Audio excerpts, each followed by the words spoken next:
Bueno, muy bien. Les invito a que oremos para que empecemos este, esta predicación, este sermón.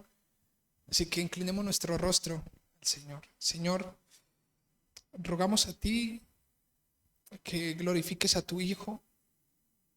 Glorifica a Jesucristo, Señor, en medio de nuestras palabras, de nuestra reunión, Señor.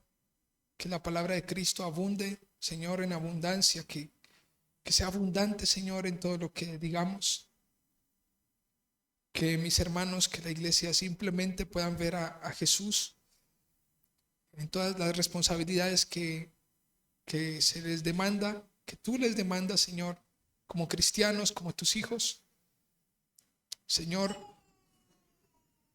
solamente tú lo puedes hacer, puedes abrir nuestro corazón, puedes abrir nuestros oídos y darnos entendimiento suficiente para poder comprender lo que tú nos quieres decir, Señor. A ti te plació que por medio de la predicación viniésemos nosotros todos a ser salvos, Señor. Gracias por tu fidelidad. Por favor, enséñanos conforme a tu palabra y que sea todo para tus propósitos, Señor. En Cristo Jesús, amén y amén. Muy bien, pues vamos a continuar nuestra serie acerca de la familia y vamos a estar en un título que es la familia como diseño de Dios para la formación de nuevas generaciones. Gracias. Están idos. La familia como diseño de Dios para la formación de nuevas generaciones. Y bueno, ruego al Señor para que nos ayude en medio de entender su palabra.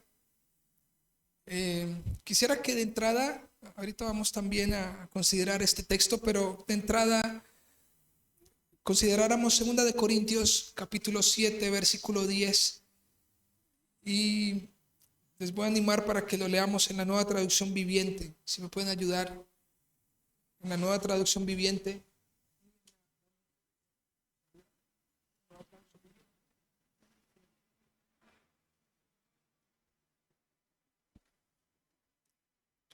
Ok. Permítame.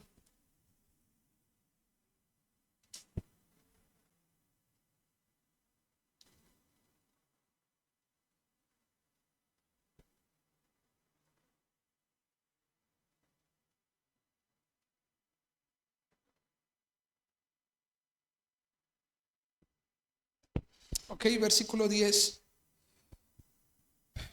Dice la escritura, pues la clase de tristeza que Dios desea que suframos nos aleja del pecado y trae como resultado salvación. No hay que lamentarse por esa clase de tristeza, pero la tristeza del mundo a la cual le falta arrepentimiento resulta en muerte espiritual. De nuevo, pues la clase de tristeza que Dios desea que suframos nos aleja del pecado y trae como resultado salvación.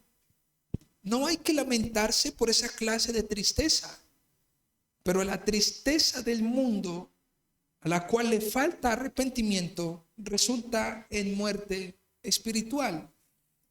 Pues bien, el apóstol Pablo nos está hablando está escribiendo a la iglesia de Corinto en el marco de lo que él había persuadido a que la iglesia de Corinto hiciera a través de la verdad. En la primera carta, el apóstol Pablo le escribe a esta iglesia y les direcciona acerca de lo que deberían hacer, de cómo deberían vivir siendo cristianos, de cómo deberían comportarse, de aquellas cosas que deberían considerar justamente por el hecho de ser cristianos.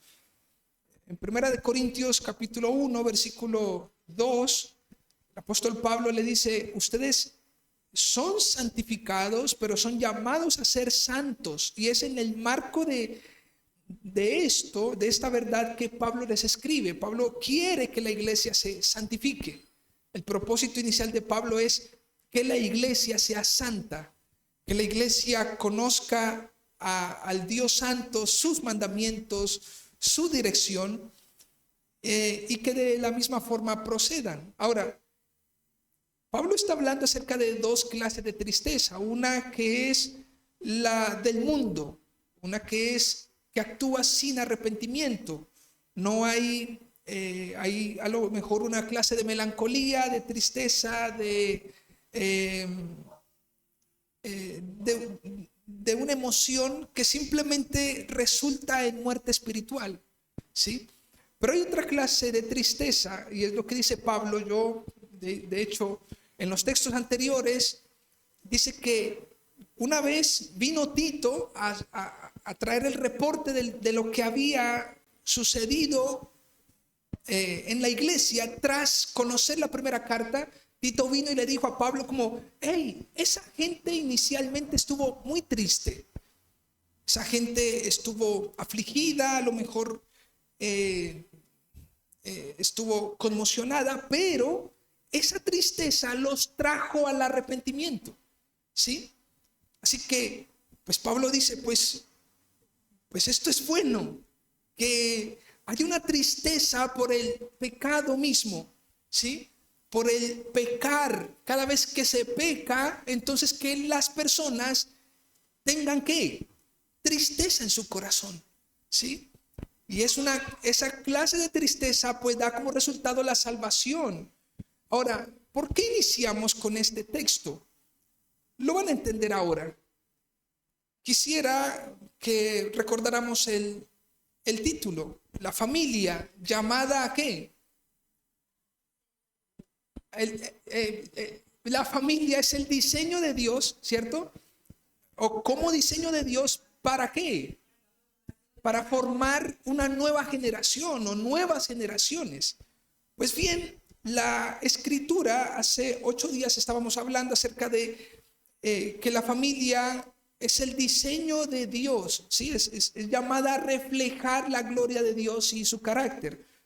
Y creo que es bueno recordar esos 3 pilares que hablamos acerca, o esos 3 puntos que hablamos el domingo anterior. Y es que la familia, como diseño de Dios, Dios mismo le dio una identidad, porque Él constituyó la familia, ¿sí? Pero esa misma familia, o a esa familia, le dio mandamientos, le dio una normativa. ¿Qué normativa le dio? Pues hablamos de 3 pilares. ¿Recuerdan ustedes? Que haya un matrimonio, que los padres no sean ásperos con sus hijos, y que los hijos honren a quienes, a sus padres. Esos 3 pilares como en el marco de los mandamientos. Adicional a eso, pues encontramos también los mandamientos, los 10 mandamientos de la ley de el Sinaí, de Moisés. Pero esto es simplemente un recorderis. Quisiera que nos preguntáramos, para introducirnos a esta predicación, ¿cuál es la tristeza que damos a nuestras familias? O en general a nuestro prójimo. Pregúntele al que está a su lado. ¿Qué tipo de tristeza damos a nuestras familias? Una tristeza por nuestro falso testimonio. Una tristeza que los conduce a ellos simplemente a una muerte espiritual, o una tristeza que los conduce a ellos al arrepentimiento. Pues bien, diciendo esto, quisiera introducirlos a esta predicación. Escuchen, las nuevas generaciones surgen como fruto de la orden de Dios para el hombre de multiplicarse y llenar la tierra. Entre otras cosas, tenemos nuevas generaciones porque Dios al hombre le dio una orden. ¿Cuál fue la orden? multiplíquense y llenen ¿qué? La tierra. Ahora, en medio de todo esto, el Señor, esto aparece en Génesis 1:28, y es que el Señor, desde la creación, Él dispuso al hombre y a la mujer, y en su unión, Dios siempre consideró que hubiese nuevos, como un relevo generacional. Esto siempre lo consideró el Señor. Al menos lo vemos cuando el Señor les dice al hombre: multiplíquense y llenen la tierra. Hay algo interesante, y es que a partir de Génesis 3 encontramos el relato del pecado. Y el relato del pecado lo que hace es limitar al hombre en cuanto a la manera como se iba a multiplicar. Pues nosotros encontramos, no en el huerto, no encontramos de que el hombre murió. El hombre vino a morir después de ¿qué? De la salida del huerto. Y justamente, escuchen esto, y lo digo para que podamos entenderlo. Justamente cuando el hombre por el pecado muere, esto da lugar a que se den otras nuevas ¿qué? Generaciones. La procreación hace parte del plan de Dios, y vemos cómo Dios soberanamente pone límites a las vidas de una generación para dar lugar a otras. Vemos que murió Matusalén, murió Enoc, murió Noé. Todos aquellos hombres empezaron, Dios los llevó a que en un tiempo vivieran, pero en otro tiempo ¿qué? Ya sus vidas se apagaran. Así que Dios continuó en su plan de que el hombre se procreara, pero limitados en el tiempo de vivir. Nosotros entonces, al entender esto, pues esto nos permite hablar de nuevas generaciones. Y usted dirá, ¿y para qué entiendo esto? Pues para que usted pueda comprender de que su vida no es eterna, de que nosotros, Dios ha puesto límites a nuestra existencia, de que nosotros somos seres ¿qué? Mortales, que nuestra vida es transitoria, que usted no va a durar para siempre, que usted no va a tener hijos pequeños para siempre, que nosotros no vamos a ser, o algunos no van a ser abuelos, bueno, yo, no vamos a ser abuelos para siempre. Algún día vamos a partir de ¿qué? De este mundo. Hay unos límites, pero el Señor ha dado la orden de procrear, y esta orden no se ha cambiado. Vemos que cuando el hombre está en el huerto, el Señor le dice: fructifíquense y multiplíquense, y los bendijo Dios. Pero una vez el hombre sale del huerto, esta condición no cambió. El hombre continuó ¿qué? Procreando, el hombre continuó engendrando hijos, continuaron las generaciones, unos morían mientras otros empezaban a vivir, y esto hace parte de la dinámica de la vida. Como Dios da vida y quita, vemos cómo Él da lugar a nuevas vidas en contextos diferentes. A lo largo de la Escritura vemos cómo pasan y pasan las generaciones, y esto pone en evidencia lo que dice el Salmo 90. Vamos al Salmo 90 por un momento, por favor.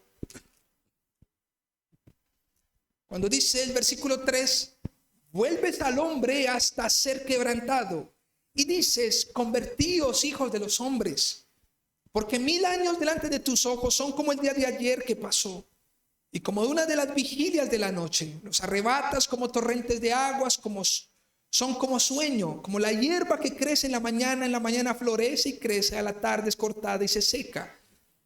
Porque con tu furor somos consumidos, y con tu ira somos turbados. Pusiste nuestras maldades delante de ti, nuestros yerros a la luz de tu rostro, porque todos nuestros días declinan a causa de tu ira. Acabamos nuestros años como un pensamiento. Así que las generaciones están limitadas, están dentro de la soberanía del Señor, y el hombre jamás puede cambiar esto. Esto habla mucho de la mortandad, del amor de la mortalidad y la inmortalidad del Señor. Hay diversas realidades en las familias de hoy. Escuchen, la familia ha tenido variaciones en los roles. Padres quedan en casa y madres son las que traen el sustento. Esto lo vemos hoy.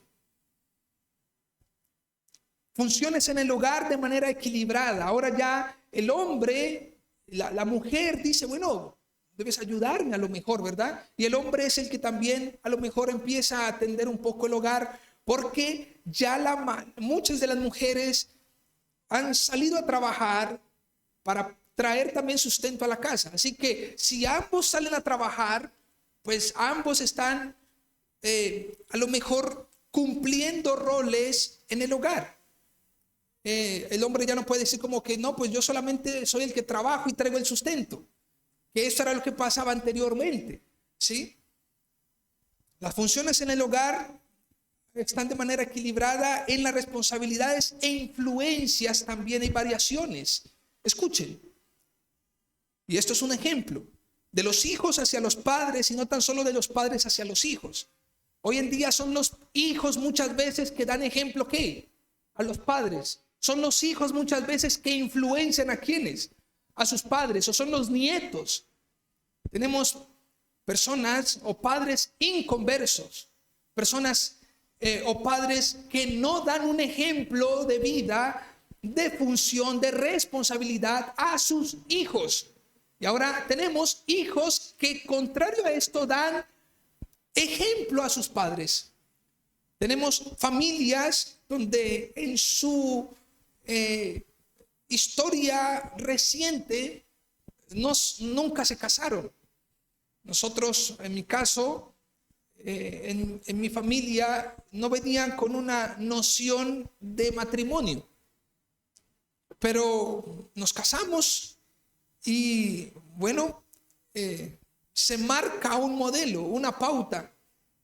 Pues bien, vemos en aspectos de crianza también cómo hay realidades diferentes en las familias de hoy.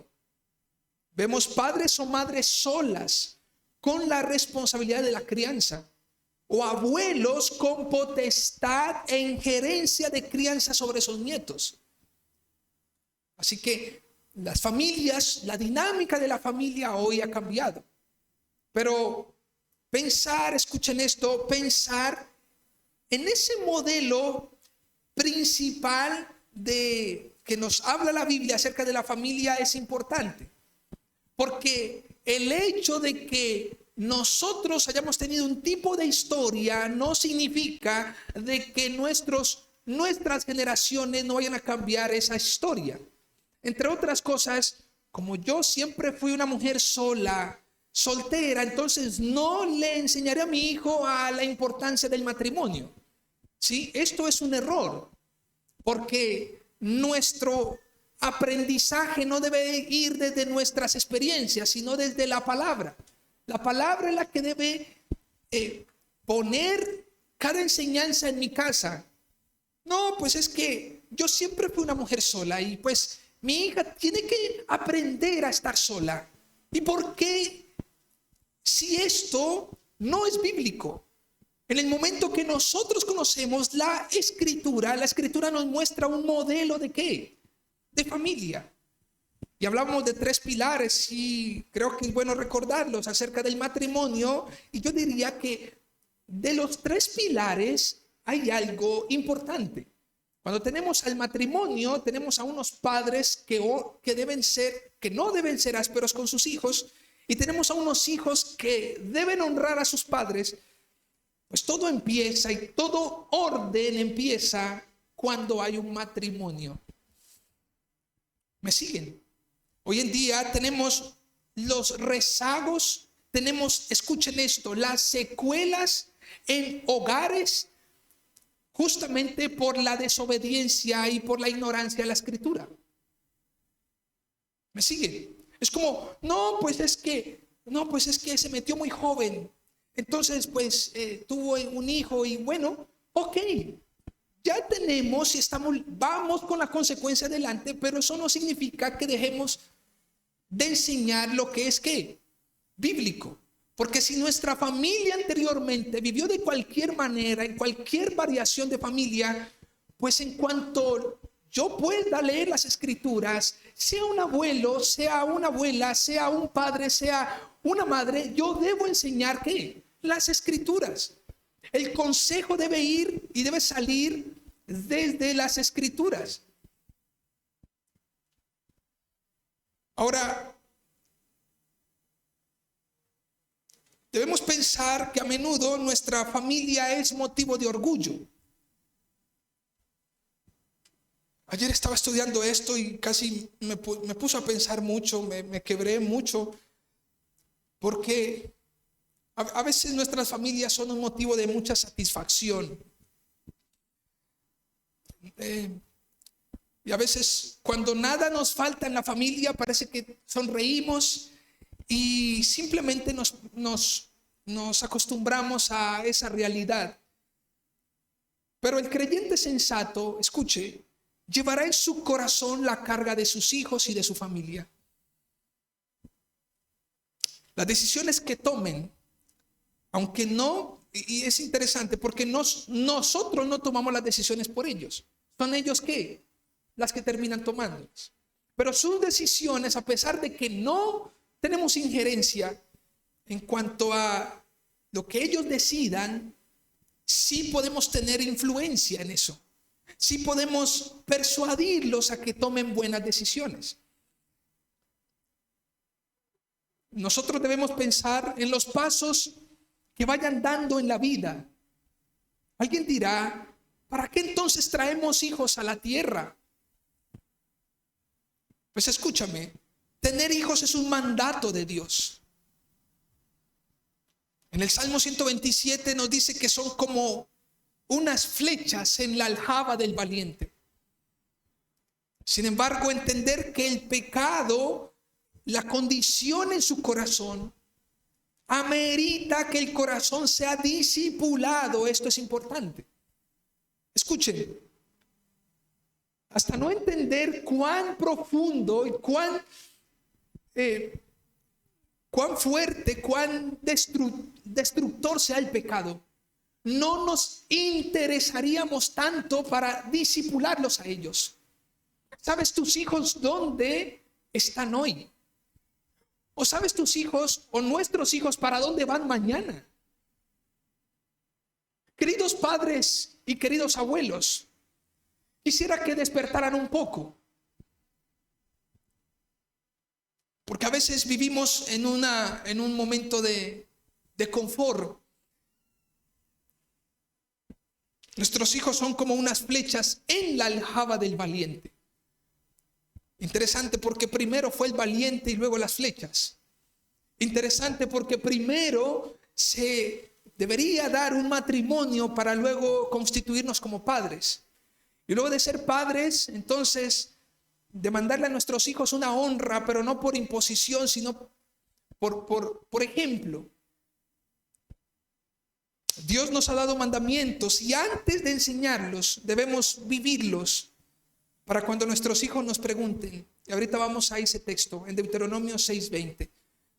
Pero antes de ir a ese texto, quisiera que fueran, por favor, y me acompañaran a Lucas capítulo 23, versículo 26 al 31.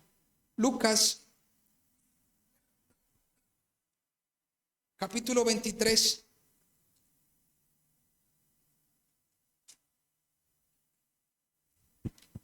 Versículo 26 al 31.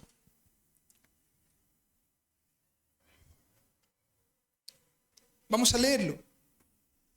Y llevándole, tomaron a cierto Simón de Cirene, que venía del campo, y le pusieron encima la cruz para que la llevase tras Jesús. Y le seguía gran multitud, escuchen esto, gran multitud del pueblo y de mujeres que lloraban y hacían lamentación por él. Pero Jesús, vuelto hacia ellas, les dijo: hijas de Jerusalén, no lloréis por mí, sino llorad por vosotras mismas y por vuestros hijos. Porque aquí vendrán días en que dirán: bienaventuradas las estériles, y los vientres que no concibieron, y los pechos que no criaron. Entonces comenzarán a decir a los montes: caed sobre nosotros, y a los collados: cubridnos. Porque si en el árbol verde hacen estas cosas, en el seco, ¿qué no se dará? ¿O qué no se hará? Pues bien, este texto enmarca la crucifixión de nuestro Señor Jesucristo. La escena es interesante, porque Jesús venía cansado, Jesús venía siendo golpeado, y Jesús venía con la cruz a sus espaldas. Parece como si en el camino al Gólgota Jesús se detuviese y simplemente diera un momento para él dirigirse a las mujeres. Y mientras él se está dirigiendo a las mujeres, hay un hombre llamado Simón que se le ordena que llevara la cruz. Y esto tiene un trasfondo teológico interesante, porque Jesús había recorrido gran tramo de rumbo hacia el Gólgota con una cruz que no le correspondía. Él estaba llevando la cruz. Simón de Cirene ahora toma la cruz que le corresponde, que justamente a él le correspondería, y le ayuda a llevarla hasta el Gólgota. Pero aunque esto es muy interesante, vemos también en el texto que hay unas mujeres que se están lamentando y están sollozando, están llorando, hacían lamentación por él. Y Jesús hace un freno y les dice: esperen un momento, hijas de Jerusalén, no lloréis por mí. Escuchen eso. No lloren, ¿qué? No lloren por mí. Alguien podrá decir ¿cómo no vamos a llorar por ti? Si mira cómo te tienen, mira cómo estás, desfigurado totalmente. Has perdido sangre. Jesús dice: no lloren por mí, sino llorad por vosotras mismas y por vuestros hijos. Y aquí quisiera que recordáramos 1 Corintios 7:10 acerca de qué tipo de tristeza estamos persuadiendo a que tengan nuestras familias, nuestros hijos. Esto nos expone algo, familia, y es la actitud de los padres hacia los hijos, la actitud por la necesidad de que los hijos sean formados. Es más, cuando Jesús dice: lloren por vosotras mismas y por ustedes y por vuestros hijos, en el versículo 29 les dice: vendrán días en que dirán: bienaventuradas las estériles, los vientres que no concibieron y los pechos que no criaron. Entonces comenzarán a decir a los montes: caed sobre nosotros, y a los collados: cubridnos. Y esto es una actitud de rebeldía contra los juicios de Dios. El Señor en este texto está planteando un juicio. Algunos escritores hablan de que era lo próximo que venía para los judíos. En el año 70, cuando el Imperio Romano iba a arrasar con el templo y a matar a judíos, a perseguir a los cristianos, Jesús les está diciendo a ellos: viene un juicio. Y yo creo que los padres hoy debemos tener una actitud, y es de rogar y llorar por ¿quiénes? Por nuestros hijos. Porque sin lugar a duda, no solamente estamos apercibidos que viene un juicio, sino cómo nuestros hijos van a afrontar tal cosa. Samuel Pérez Millos escribe acerca de este texto lo siguiente: la primera manifestación tenía que ver con el lloro y los lamentos que hacían sobre Jesús. No debían llorar por él.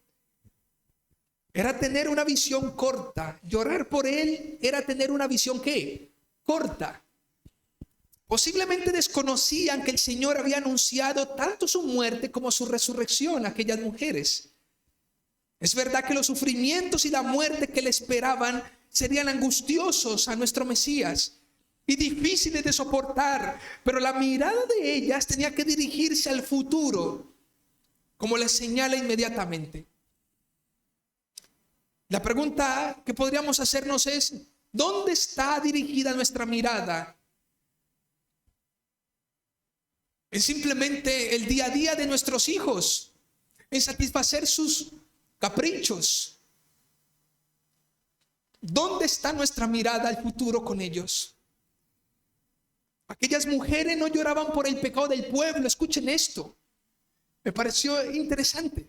Estas mujeres no lloraban por el pecado del pueblo, la maldad de sus gobernantes. No lloraban por la perversidad de quienes rechazaban la oportunidad de la gracia de Dios que Dios les estaba concediendo. Ellas no lloraban por la condenación a la muerte tras el pecado.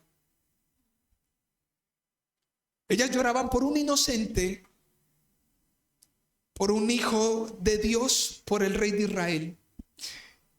Y Jesús les dice: no lloren por mí. ¿Por qué dice no llore por mí? Llore por ustedes y por vuestros hijos.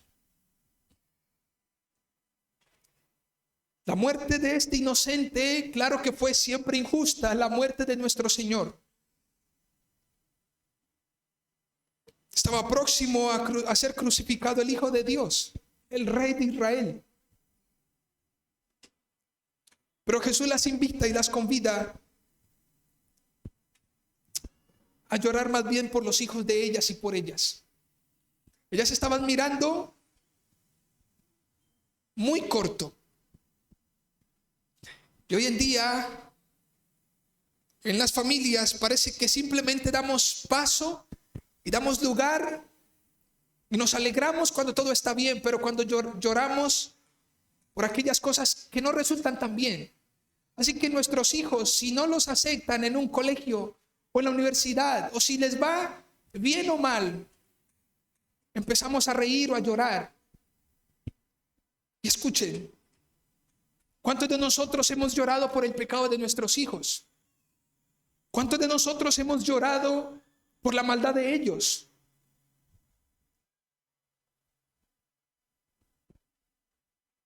El Señor les había dado ejemplo cuando en su entrada en Jerusalén, al ver la ciudad, lloró sobre ella. El llanto de ellas debía ser por el juicio que vendría sobre la ciudad. Las lágrimas que necesitaban eran de arrepentimiento para salvación y no tan solo de lamento.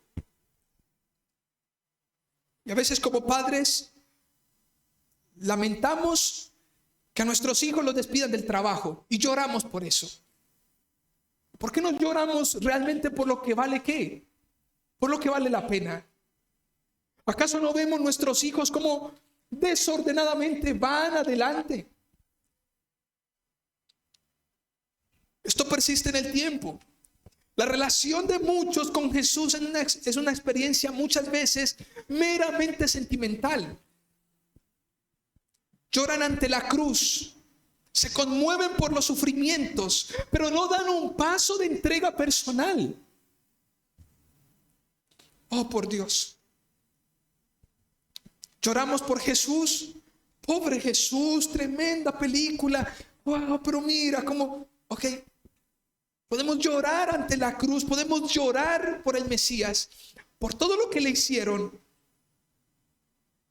Pero si no damos un paso a nuestra entrega personal, todo lo anterior es simplemente inútil para la vida eterna.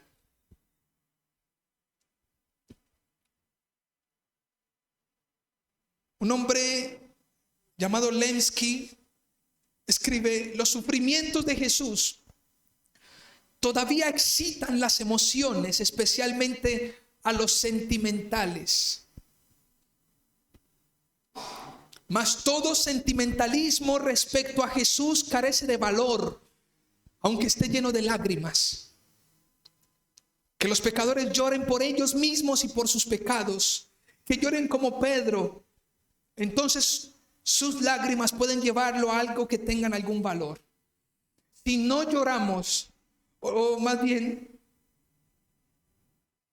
¿de qué lloramos? ¿Por quién lloramos? ¿Cuánto nos vamos a lamentar por algo que simplemente sucedió y es una realidad que tenía que suceder? Ay, pero es que mis hijos no están metidos en tal cosa. Ok, ¿qué estamos haciendo para esto? ¿Lloramos por lo que les sucede a ellos o hacia dónde se dirigen?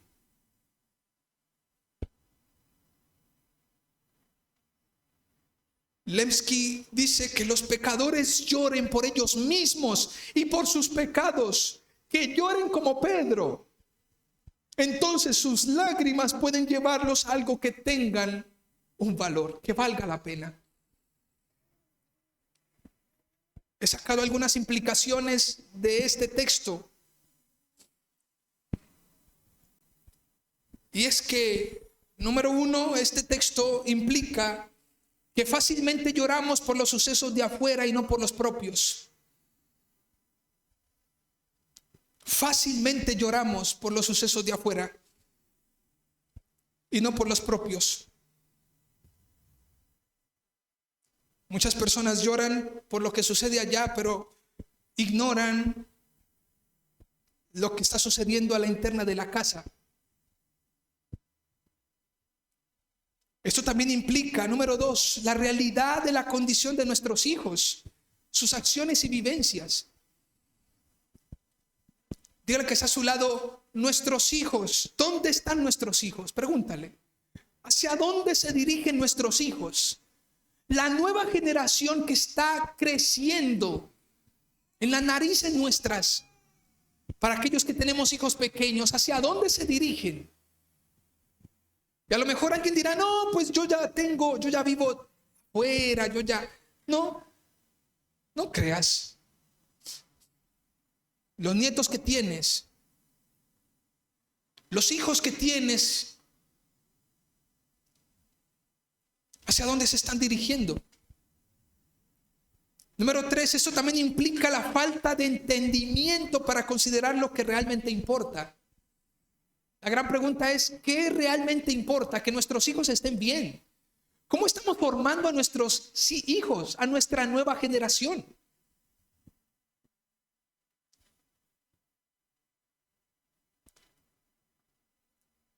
Muchos de los padres se sienten bien porque sus hijos alcanzaron un logro en esta tierra.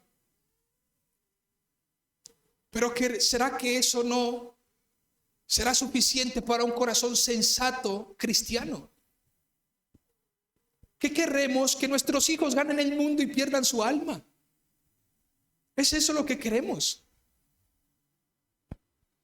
Nuestras lágrimas son derramadas porque a ellos les falta algo en esta tierra y no les falta todo para la vida eterna. La otra implicación, creo que es lo número 4, y es que esta historia, este relato de Jesús implica la correcta actitud de un padre por la vida de sus hijos. ¿Cuál debería ser la correcta actitud de un padre por la vida de sus hijos? Pues esto lo vemos en la Biblia de una manera positiva y de una manera negativa. Miremos en Job capítulo 1. Este fue un hombre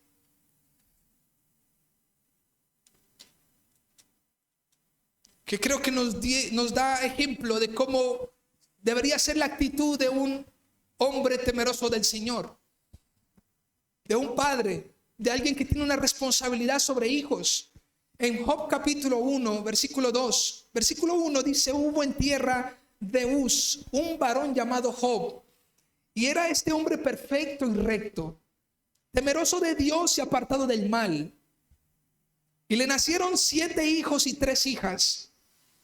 Su hacienda era 7,000 ovejas, 3,000 camellos, 500 yuntas de bueyes, 500 asnas y muchísimos criados. Y era aquel varón más grande que todos los orientales. E iban sus hijos y hacían banquetes en sus casas, cada uno en su día, y enviaban a llamar a sus 3 hermanas para que comiesen y bebiesen con ellos. Y acontecía que, habiendo pasado en turno los días del cónvite, Job enviaba y los santificaba, y se levantaba de mañana y ofrecía holocaustos conforme el número de todos ellos. Porque decía Job: quizá habrán pecado mis hijos y habrán blasfemado contra Dios en sus corazones. De esta manera hacía todos los días. Esta es una actitud correcta. La Biblia nos muestra a un hombre que era consciente del pecado de quienes, de sus hijos, no de las victorias o triunfos. Él no oraba simplemente para que nunca les faltaran los banquetes. Él oraba por el pecado de ellos. Si quizá habrán pecado mis hijos y habrán blasfemado contra Dios en sus corazones. Esta es una manera positiva de poder entender cómo deberíamos nosotros como padres proceder ante nuestra próxima generación, que apenas, o que a veces pensamos que, de hecho, la próxima generación, escuchen, pensamos que son aquellos pequeñitos que se están levantando en casa tan solo. Pero resulta que usted tiene 60 años, algunos tienen 50, otros tienen 70 años. Debemos entender de que las generaciones no están enmarcadas si nuestros hijos ya están grandes. Ellos serán hijos nuestros por el resto de nuestra vida. Y gústenles o no, seremos más adultos que ellos, tendremos más años que ellos. Somos de otra generación. Algunos nacieron en el 60, 80. Hay otros que simplemente nacieron en el 2010, 2000. Son otra generación. Para aquellos que dicen: no, es que mis hijos ya están grandes. Con mayor veras, por aquellos hijos deberíamos tener una actitud de ¿qué? De piedad. Señor, perdónalos, Señor, perdónalos. Ten misericordia de mis hijos. Nuevamente no vemos a Job diciendo como: no, pues está bien, pues es que ya son como mayores y pues yo no tengo tanta injerencia en ellos. Tienes injerencia. Eres padre. Hace 8 días, al inicio, recuerdo que les mencioné, en medio de las conversaciones que uno tiene, a veces las personas dicen: yo sí le digo a mi hijo que después de que yo sea el que sostenga este techo y después de que él viva debajo de mi techo, tiene que respetarme. Porque yo soy el que pongo la comida, yo soy el que esto. Y cuando tu hijo empiece a aportar en tu casa, ¿qué vas a hacer? Ahí perdiste la autoridad. No. Porque la autoridad no depende de si me dan o no mis hijos. Es que yo soy su mamá, yo soy su papá. Debes respetarme, porque yo soy tu padre.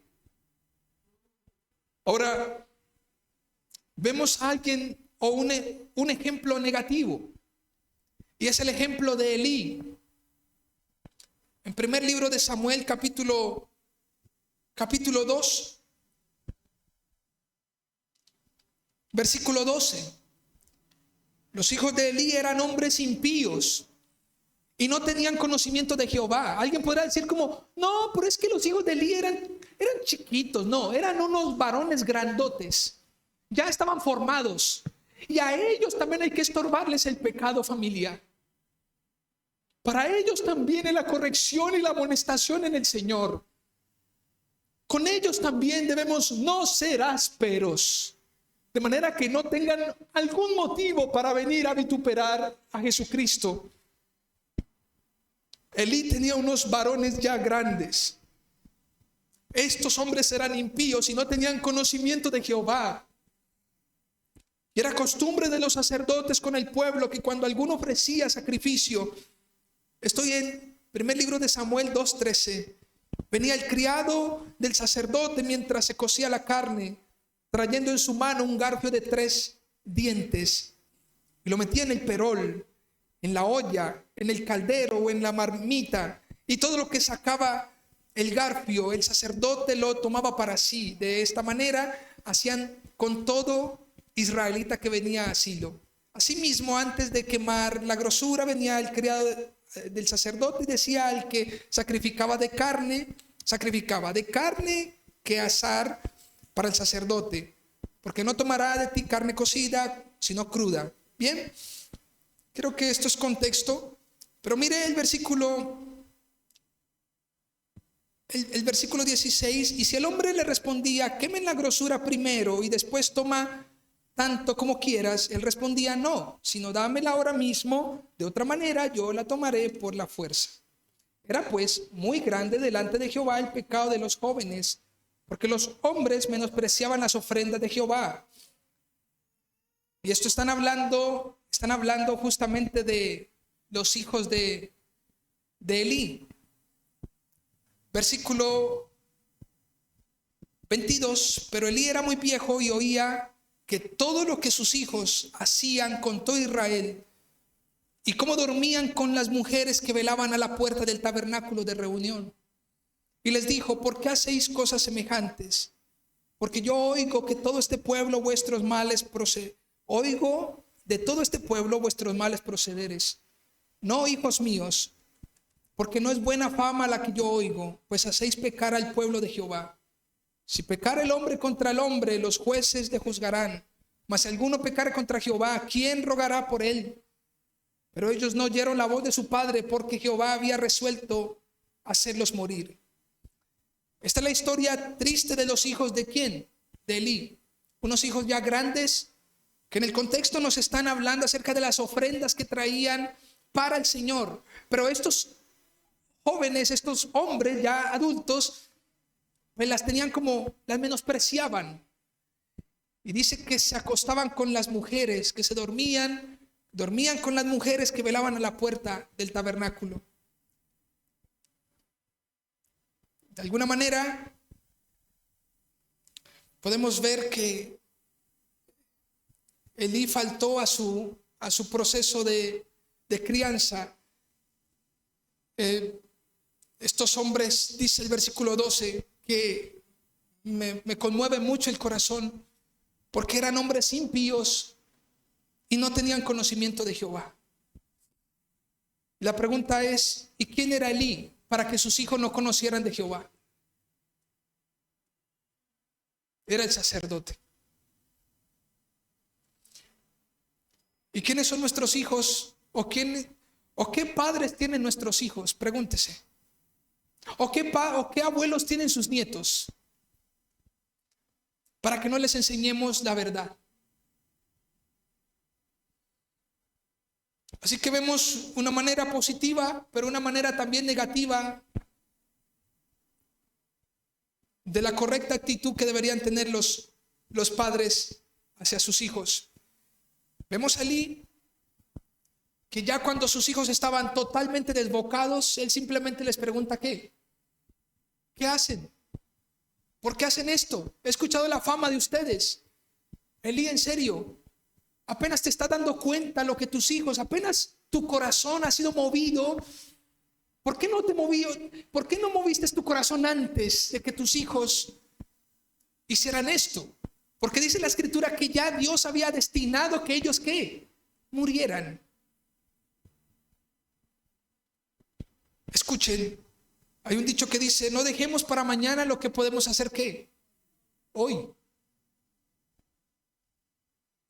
¿Por qué relajarnos? ¿Por qué no llorar por nuestros hijos?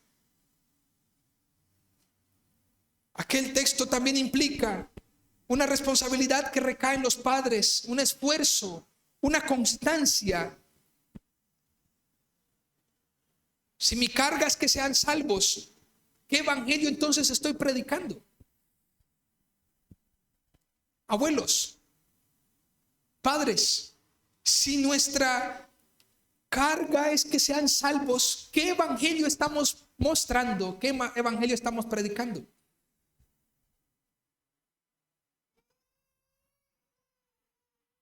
Eso también implica, aquel pasaje en Lucas 23 implica que el contexto de vida y el mundo actuarán sin misericordia con ustedes y sus hijos. Lo que el Señor les está diciendo en Lucas 23 es una advertencia. Viene un juicio. No van a tener misericordia. Muchos, en medio de su incredulidad, van a querer esconderse detrás de los montes. Pero más allá de que esto haya sido, de que los romanos sean los destructores del templo, es Dios mismo estableciendo juicios contra quién, contra su pueblo desobediente. Esto también implica que en tiempos difíciles se querrá no tener la responsabilidad de ser padres. Entonces debemos discipular en casa a nuestros hijos. Y es interesante porque no solamente en la casa, sino cuando vamos, ¿qué? Por el camino. Cuando nos vamos a acostar y cuando nos levantemos. No, es que mis hijos ya no están en la casa. Ok, sí están contigo en el camino, ¿verdad? ¿Los tienes en casa? Ok. ¿Ya se fueron de casa? Ok. Están contigo en el camino. Todavía te escuchan, todavía te ven. No hay excusa para no persuadirlos a ellos al evangelio y no formar una generación en el temor del Señor. Y es por eso que, por último, quiero invitarlos a Deuteronomio 6:20, porque allí nos muestra cómo debemos entonces discipular a nuestros hijos. Hace 8 días hablábamos de quién debe discipular, dónde debe discipular, cuándo se debe enseñar. Pero miremos Deuteronomio capítulo 6, versículo 20. Dice: mañana, cuando te preguntare tu hijo, diciendo: ¿qué significan los testimonios y estatutos y decretos que Jehová nuestro Dios os mandó? Entonces dirás a tu hijo: nosotros éramos siervos de Faraón en Egipto, y Jehová nos sacó de Egipto con mano poderosa. Jehová hizo señales y milagros grandes y terribles en Egipto, sobre Faraón y sobre toda su casa delante de nuestros ojos. Y nos sacó de allá para traernos y darnos la tierra que juró a nuestros padres. Y nos mandó Jehová que cumplamos todos estos estatutos, que temamos a Jehová nuestro Dios, para que nos vaya bien todos los días y para que nos conserve la vida como hasta hoy. Y tendremos justicia cuando cuidemos de poner por obra todos los mandamientos delante de Jehová nuestro Dios, como Él nos ha mandado. Muy bien, aquí hay al menos 3 cosas. Y es: ¿qué te preguntarán mañana? ¿O qué te preguntaron hoy? ¿Qué te preguntan hoy y qué te preguntarán mañana tus hijos? Escuchen, las personas preguntan de acuerdo a lo que cotidianamente observan. Otra vez, las personas preguntan de acuerdo a lo que cotidianamente están, ¿qué? Observando. Los discípulos le preguntan y le dicen a Jesús: Jesús, enséñanos a orar. ¿Cómo debemos orar? ¿Por qué la pregunta? ¿Acaso Jesús siempre oraba? ¿Acaso ellos veían a Jesús apartarse a orar con el Padre? Es interesante porque ellos no le dicen: Jesús, ¿qué tal si nos enseñas a hacer pues como una mesa de madera? Pues nos enseñas como carpintería. Jesús estaba enfocado en mostrar, de persuadir las preguntas. Entre otras cosas, los padres ensalzan las preguntas del mañana de sus hijos. Tenlo por seguro que si hacemos cosas ilícitas, mañana tus hijos te preguntarán por qué lo hacemos. ¿Por qué lo haces, padre? ¿Cómo lo haces? ¿Cuándo lo empezaste a hacer? ¿Dónde lo haces? Pero si persuadimos a nuestros hijos, si ensalzamos las preguntas de nuestros hijos hoy, mañana ellos tendrán que preguntarnos lo que hoy están viviendo de nosotros. La gran pregunta es, ¿qué están viendo nuestros hijos de sus abuelos, o los nietos de sus abuelos, o los hijos de sus padres? Para que mañana pregunten. Creo que cuando una madre o un padre va a hacer una receta y su hijo quiere replicar la receta, simplemente vienen donde el padre le dice, ¿cómo lo haces? Enséñame a hacer esto. Pues es lo que el texto está considerando. Mañana cuando te preguntare tu hijo. Y es interesante porque el Señor en su palabra da esto por sentado. Esto es natural y propio del ser humano. El ser humano mañana va a preguntar lo que ve hoy. ¿Y mi padre por qué está allá? ¿Y por qué están separados? ¿Y por qué no están juntos? Y empieza la preguntadera. ¿Qué les diremos? ¿Qué nos preguntan nuestros hijos hoy? Eso habla mucho del bienestar espiritual nuestro.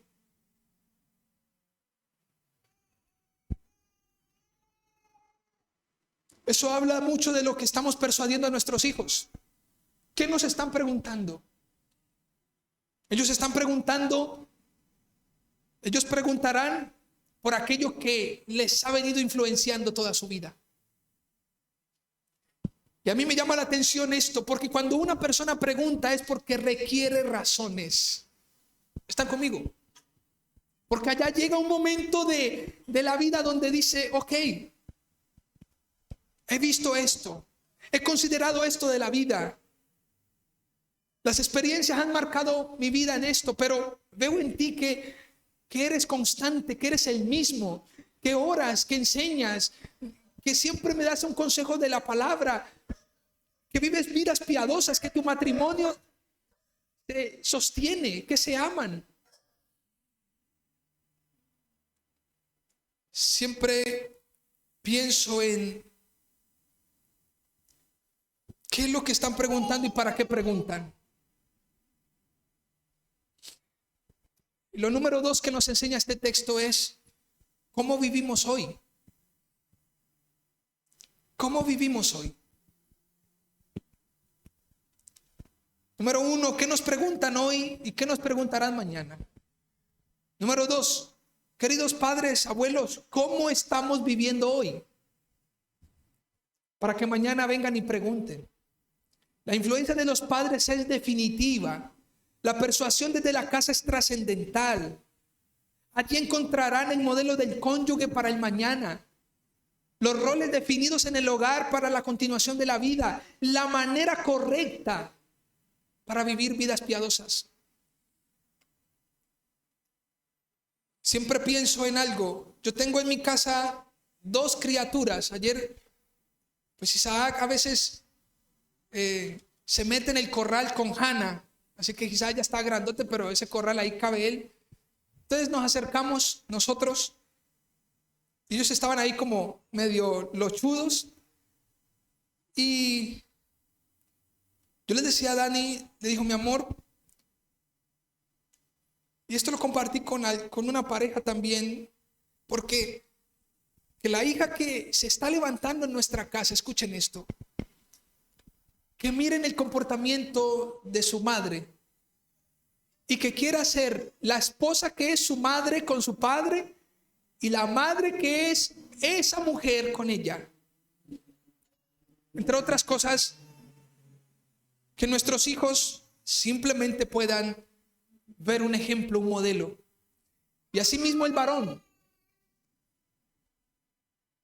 Que el varón diga: yo quiero una esposa como la que tiene mi papá, como mi madre. Y yo quiero amar a mi esposa como mi padre me ha enseñado a amar a mi madre. Ese es el modelo que se debe reflejar en casa. Nuevamente, algunos dirán: pero es que mis hijos ya están grandes, que ya se fueron de casa. Mira, nuevamente nunca será tarde, porque el hecho de que no haya sucedido en mi casa no quiere decir de que yo no enseñe lo que el parámetro bíblico de cómo debe ser de ahora en adelante. Yo debo enseñarle a mis hijos, aun cuando no tengo el esposo, aun cuando estoy soltera, yo debo enseñarle a mis hijos la manera correcta. ¿Para qué? Para que ame a su esposa, aun cuando yo no fui amada en el caso de las mujeres. Pero lo número 3,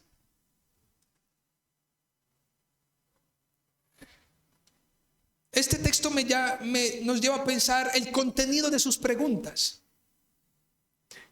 ¿Qué preguntan nuestros hijos a nosotros?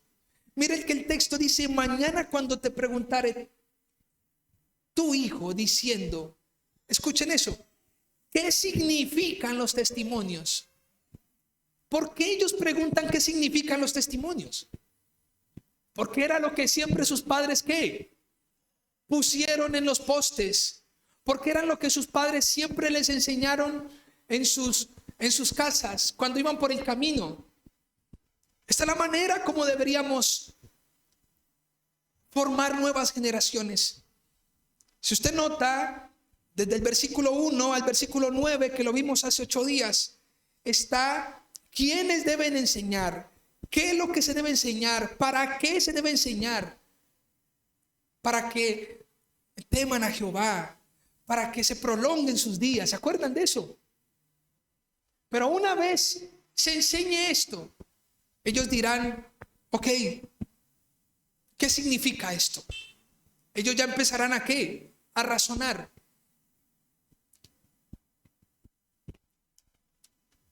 Ellos tomarán para sí a Dios, pero nosotros les daremos las razones para que responsablemente permanezcan.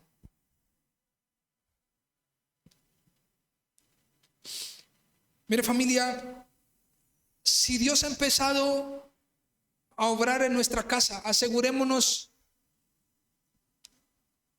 de dar suficientes razones para que no se vitupere el nombre de Cristo, y por el contrario, que sea Cristo glorificado en nuestra casa.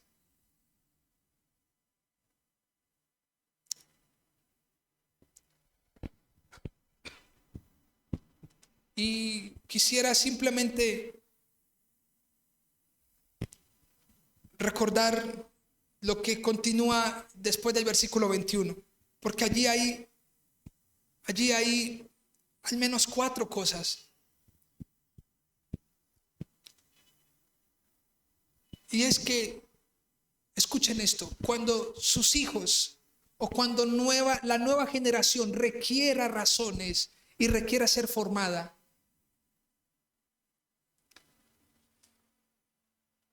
¿qué les diremos nosotros? ¿Qué les diremos? Algunas personas dicen: ay, es que yo no sé ni qué decirle a mis hijos. Yo no sé ni por dónde empezar. Pues el texto nos está diciendo por dónde empezar. Lo número 1, lo que dice el texto: fuimos esclavos en Egipto.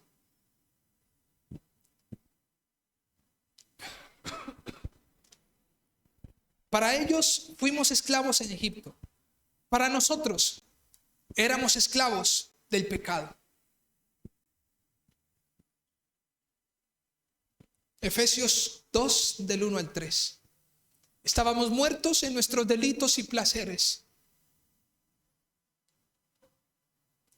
Para los israelitas deberían enseñarle a sus hijos ¿qué? Decirles y contarles: hijos, éramos esclavos en Egipto. Nos tenían subyugados, no éramos libres, nos daban la comida que ellos quisieran. Para nosotros hoy, contémosle a nuestros hijos quiénes éramos nosotros. Dígales, éramos esclavos de pasiones vergonzosas. Cuénteles o contémosles a nuestros hijos de dónde el Señor nos sacó. De las drogas, de la prostitución, de la pornografía. ¿Dónde el Señor nos rescató? ¿Qué éramos? Hijos, estábamos esclavos del pecado. Estábamos muertos en medio del pecado, pero Él nos dio vida. ¿Sí? Número 2.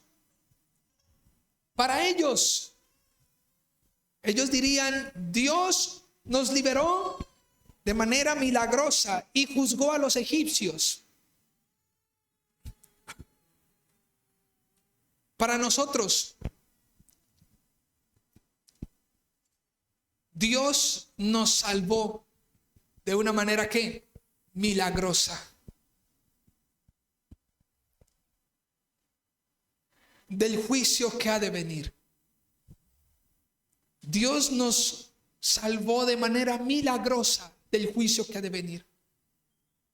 Así que aquí vemos una secuencia. ¿De dónde nos sacó el Señor? Número 2. Dios nos salvó de manera que milagrosa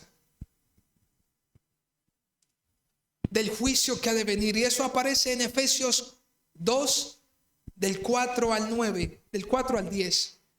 Pero Dios, que es rico en misericordia por su gran amor con que nos amó, aun estando nosotros muertos en pecado, nos dio vida juntamente con Cristo. Por gracia sois salvos, es decir, de manera que milagrosa nos salvó. Y juntamente con Él nos resucitó. ¿Cómo lo hizo? Milagrosamente. Y asimismo nos hizo sentar en lugares celestiales con Cristo Jesús. ¿Cómo lo hizo? Milagrosamente, por pura gracia, para mostrar en los siglos venideros, las generaciones venideras, las abundantes riquezas de su gracia. Y aquí este texto es maravilloso para enseñarlo a nuestros hijos. Hijo, justamente sucedió todo esto para que te comunicara a ti.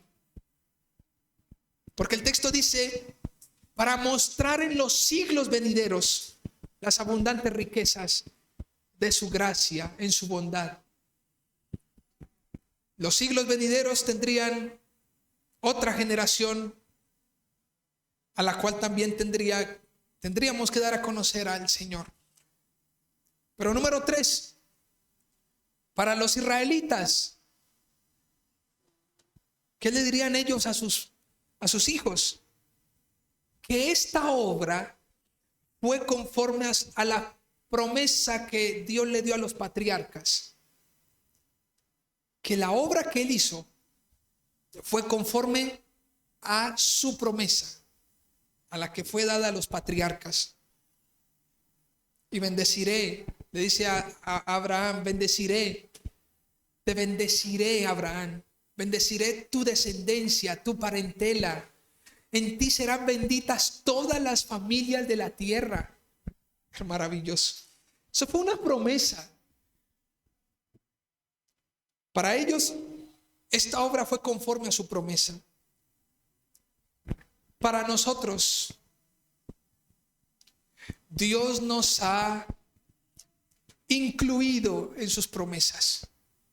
Efesios 2, del 11 al 19. Dios nos ha incluido en sus promesas. Hijo, es maravilloso. Antes estábamos por el mundo errantes. Andábamos sin Dios en el mundo, pero Dios, por pura gracia, nos incluyó en sus promesas. Éramos llamados los de la incircuncisión, pero Dios vino y nos acercó. Miren el versículo 13. Pero ahora en Cristo Jesús, vosotros que en otro tiempo estabais lejos, habéis sido hechos cercanos por la sangre de Cristo. ¡Qué maravilla! Así que para ellos, esos israelitas deberían contarle a sus hijos, esta obra Dios la hizo por pura o por promesa, por su promesa, a que se le dio a los patriarcas. Pero para nosotros, Él nos incluyó en su promesa. Siendo gentiles, estando lejos, Él nos trajo, nos hizo cercanos por su sangre. Y número 4, finalizo. Para ellos, Dios dio su ley a Israel para que su pueblo pudiera obedecerla. Dios dio su ley a Israel para que su pueblo pudiera obedecerla. Para ellos, Dios dio ¿qué? La ley. Para nosotros, Dios nos dio la principal piedra del ángulo, a Jesucristo. Eso está en Efesios 2 del 20 al 22. Y si ustedes notan, hemos tratado de que todo el capítulo de Efesios haga un paralelo con Deuteronomio 6, 20 al 25. Hemos hecho un paralelo. Para ellos, Dios le dio la ley para que pudiesen ¿qué? Obedecerla. Para nosotros, Dios nos dio ¿a quién? A la principal piedra del ángulo, a Jesucristo. Miren el versículo 20 lo que dice: edificaos sobre el fundamento de los apóstoles y profetas, siendo la principal piedra del ángulo Jesucristo mismo, en que en todo el edificio bien coordinado va creciendo para ser un templo santo en el Señor. Hablando de la iglesia, en quien vosotros también sois juntamente edificados para morada de Dios en el Espíritu. Hermoso. Así que tenemos una gran responsabilidad. No hay excusas. No, es que mis hijos ya están grandes. No, pues es que a los niños casi no los traen acá. Es que pues les compete a ellos. Mira, si tú eres un abuelo o una abuela que amas a tus hijos, a tus nietos, perdón, pues esfuérzate, porque yo todavía no soy abuelo. Esfuérzate en darle a tus hijos, a tus nietos lo que los padres no le dan a ellos. Si los padres le dan todo para que ellos subsistan en esta vida, entonces nosotros démosles ¿qué? Las escrituras, el buen consejo. Traiga a sus nietos a que oren con usted. Enséñele la palabra del Señor. Y termino. ¿Cuál es la tristeza que damos a nuestras familias? O en general a nuestro prójimo. ¿Qué tristeza estamos dando? De esos abuelos o esos padres que van a la iglesia, pero simplemente son tan religiosos. O esas abuelas, esos abuelos que viven vidas piadosas, que dan un buen consejo, que persuaden a sus hijos a la prudencia, a la como a que sean, como decía mi abuela, percatados, a que sean sobrios, que sean respetuosos, cordiales, diligentes.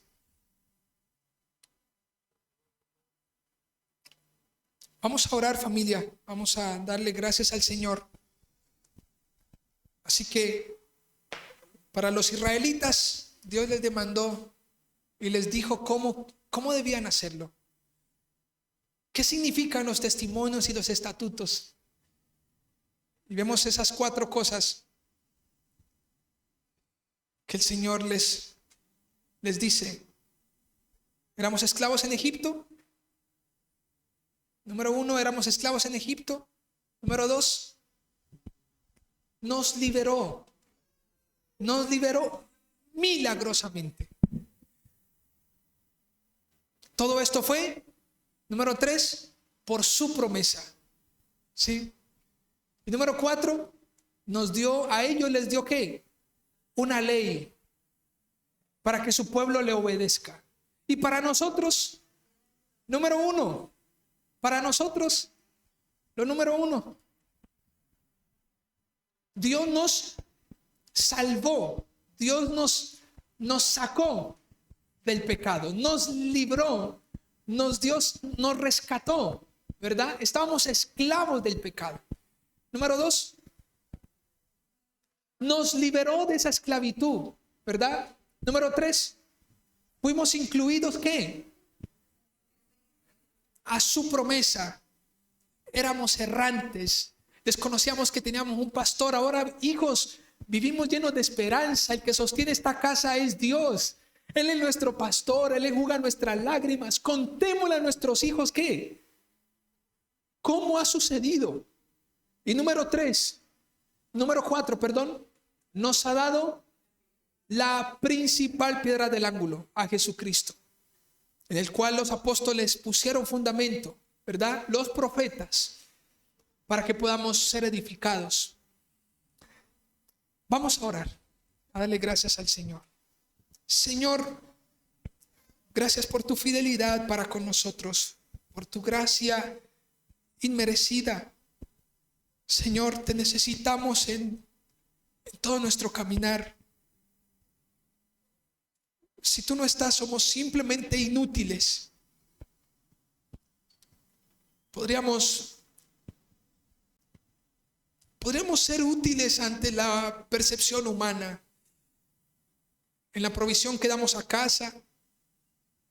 Y por supuesto que esto refleja nuestro carácter y nuestra fe, pues tu palabra dice que si alguno que es creyente y no provee para su casa, pues es peor que un incrédulo.